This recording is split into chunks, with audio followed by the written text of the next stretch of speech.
మనిషి లెక్క మారు అంట, నిజాయితీగా ఉండు అంట. అరే మల్లన్న గారి మనిషి లెక్క మారు, నిజాయితీగా ఉండు, నిజాయితీ నిబద్ధతోని బతుకు, 4 రోజులు బతుకు. నన్ను అనుకుంటారు. లే 4 రోజులు బతికినా కానీ మంచిగా బతుకు.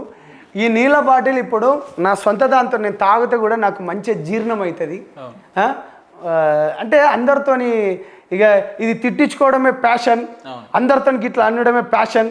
వాళ్ళ వీళ్ళను అంటే ఇప్పుడు నువ్వు రెడ్డి సామాజిక వర్గాన్ని నువ్వు బాగానే తిడుతున్నావు, నువ్వు అంత బాగానే ఉన్నావు. రేపటి రోజుల్లో బీసీలల్లో కొంతమంది ఇదే పార్టీలో ఉండి నీ పర్సంటేజ్ ఎంత అని చెప్పి నువ్వు ఎక్కడ అని చెప్పేసి నీకు మిగతా వాళ్ళు అనకపోవడంలో తప్పేం లేదు కదా. అందరినీ కలుపుకోపోదాం. నువ్వు ఎవరి వల్ల మోసపోయినావో మేము కూడా మోసపోయినావు. మా గిరిజన బిడ్డలు, మా బంజారా బిడ్డలు ఇప్పటికీ ఎక్కడ మిగతా పార్టీలకు సమయం వచ్చింది కాబట్టి అని చెప్తా. అందరు తొత్తులు లెక్కనే ఉన్నారు కదా, ఎక్కడ మాట్లాడుతాను. నేర్చుకుంటున్నాం, బయటికి పోతున్నాం, కలుస్తున్నాం. మన శాతం ఎంత, మనకి ఇచ్చిన ఎమ్మెల్యేలు ఎంత కాంగ్రెస్ పార్టీలో. సమయం వచ్చింది కాబట్టి మాట్లాడుతున్నా.